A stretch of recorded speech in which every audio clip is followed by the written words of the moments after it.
Usisahau kusubscribe, like na kucomment. Leo tarehe 3 ya mwezi wa 7 mwaka 2026, Mahakama ya Rufaa ya Tanzania ambayo ikikaa katika kikao chake hapa jijini Dar es Salaam, yupo na majaji watatu, Jaji Mwarija, jaji wa Mahakama ya Rufaa,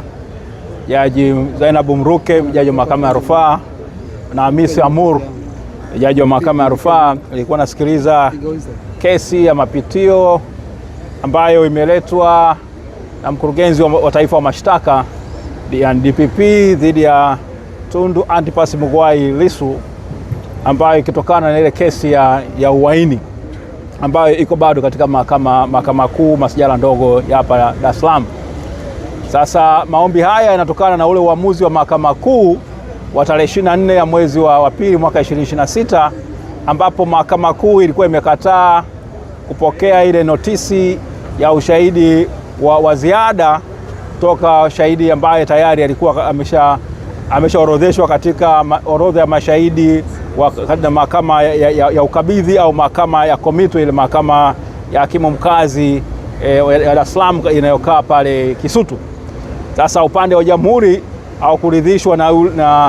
na uamuzi wa mahakama kuu ambao ulikuwa umekataa kwamba ule ushahidi ambao unatakiwa kutolewa ulikuwa unatakiwa kutolewa na mtu ambaye tayari ni ameshaorodheshwa, na kile kifungu cha 308 cha sheria ya mwenendo wa kesi za jinai kinakataza kwamba shahidi tayari ambaye ameshaorodheshwa katika orodha ya mashahidi na mahakama ya ukabidhi hawezi tena kuletwa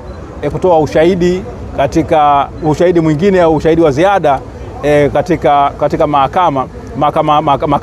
kuu. Upande wa jamhuri wenyewe umepeleka maombi yake ya mapitio katika mahakama ya rufaa. Tarehe hiyo 24, mnakumbuka siku ile kwamba tulikuwa tuendelee na kesi, walikuwa maomba ahirisho la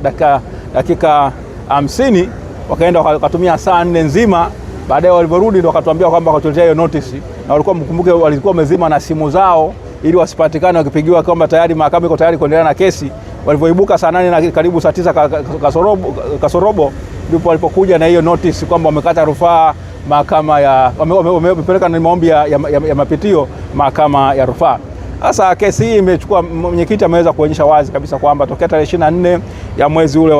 wa pili mwaka 2026 hadi leo tarehe 3 mwezi wa 7 mwaka 2026 ni siku 139 ambazo yeye amekaa ndani, kesi haijasikilizwa, na amesema kwamba ilikuwa ni mbinu mojawapo ya kuweza kuipaki hii kesi, kwamba kuichelewesha tu wakati yeye anaendelea kuumia. Sasa alikuwa amewasilisha zuio pingamizi dhidi ya maombi ya serikali, akisema kwamba haya ni miongoni mwa aina ya mashauri au aina ya maombi ambayo hayaruhusiwi na sheria, kwa sababu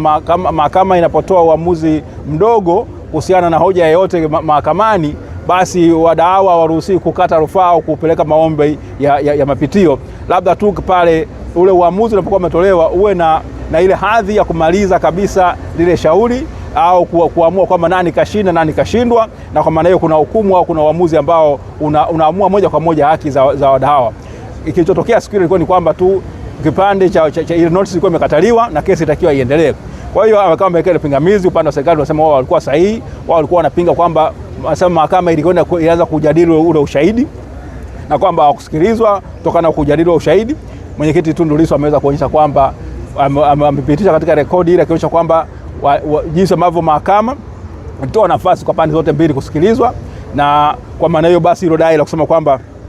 kusikilizwa sio sahihi, na akaomba vile vile kwamba kutokana kwamba amekaa ndani kwa hiyo siku 139 basi mahakama itumie madaraka yake au mamlaka yake chini ya kifungu cha 367 cha sheria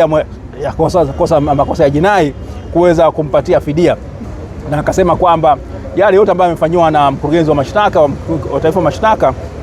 yanakiuka ibara ya 59 ibara ndogo ibara 59 b kubwa fungu kile kidogo cha 4 ambacho kinamtaka muendesha mkurugenzi wa mashtaka kuhakikisha kwamba anatenda haki, kesi zinakwenda haraka na atumii mfumo wa jinai kuweza kufanya nini, kumuumiza mtu au kutokutenda haki. Hasa baada ya kusikilizwa pande zote hizo mbili, mahakama imesema kwamba itatoa uamuzi wake. Inataka nafasi kwanza kuweza kuamua, je, pingamizi la mwenyekiti Tundu Lissu lilikuwa ni sahihi Kama ni sahihi itaishia tu hapo, lakini ikiona kama pingamizi alikuwa na msingi, basi itaingia katika awamu ile ya kufanya nini, ya kutolea uamuzi katika yale maombi ya serikali ambayo yalikuwa yamesikilizwa. Kwa hiyo ndicho ambacho kimejina. Baada ya hapo akasema mahakama ikasema baada ya kuandika uamuzi basi notice au taarifa itatolewa kutujulisha kwamba uamuzi huo utakuwa tayari lini, tayari kwa kuweza kusomewa. Asante.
Ili kwa wa kwanza kupata habari zetu, tafadhali usisahau kusubscribe, like na kucomment.